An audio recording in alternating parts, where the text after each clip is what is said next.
অধিকৃত ফিলিস্তিনি ভূখণ্ড পশ্চিম তীরের বিশাল ভূমিকে রাষ্ট্রীয় সম্পদ হিসেবে ঘোষণার প্রস্তাব অনুমোদন করেছে ইসরায়েলি সরকার। যদি কোনো ফিলিস্তিনি তার জমির মালিকানা প্রমাণ করতে না পারেন, তবে তা রাষ্ট্রীয় সম্পত্তি হিসেবে বিবেচিত হবে। 1967 সালে আরব ইসরায়েল যুদ্ধের মধ্য দিয়ে পশ্চিম তীর দখল করে ইসরায়েল। সেই সময় থেকে এই ভূখণ্ডে জমির মালিকানা প্রকাশ স্থগিত ছিল। নতুন এই পদক্ষেপে পশ্চিম তীরে জমির মালিকানার বিষয়ে অনুসন্ধানের প্রক্রিয়া চালু হলো। নতুন ব্যবস্থা অনুসারে কেউ যদি কোনো জমির মালিকানা দাবি করে, তাকে অবশ্যই এই সংক্রান্ত নথিপত্র দেখাতে হবে।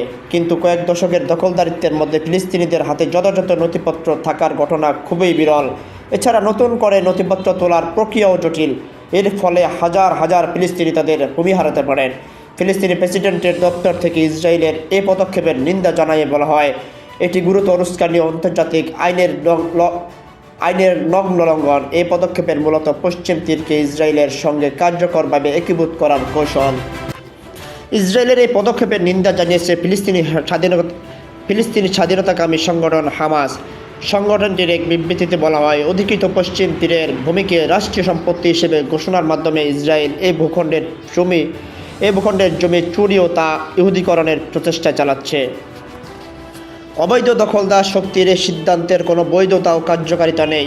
এই ভূমিতে জোর করে বসতি স্থাপন ও ইহুদিকরণের প্রচেষ্টা এটি যা আন্তর্জাতিক আইন ও সংশ্লিষ্ট জাতিসংঘ সনদের নগ্ন লঙ্ঘন। এদিকে পশ্চিম তীরের বিপুল সংখ্যক ভূমিকে রাষ্ট্রীয় সম্পত্তি হিসেবে নথিভুক্ত করতে ইসরায়েলের পদক্ষেপের নিন্দা জানিয়েছে বিশ্ব। তুরস্ক, মিশর, কাতার ও জর্দানের পক্ষ থেকে এই পদক্ষেপকে অবৈধ ও আন্তর্জাতিক আইনের লঙ্ঘন বলে নিন্দা জানানো হয়। সাম্প্রতিক সময়ে পশ্চিম তীরে সামরিক উপস্থিতি জোরদার করেছে ইসরায়েল।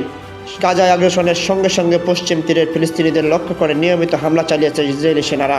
এছাড়া অধিকৃত এই ভূখণ্ডে নতুন ইসরায়েলি বসতি স্থাপন ও বসতি সম্প্রসারণের কাজ চালিয়ে দিচ্ছে তেল আবিব।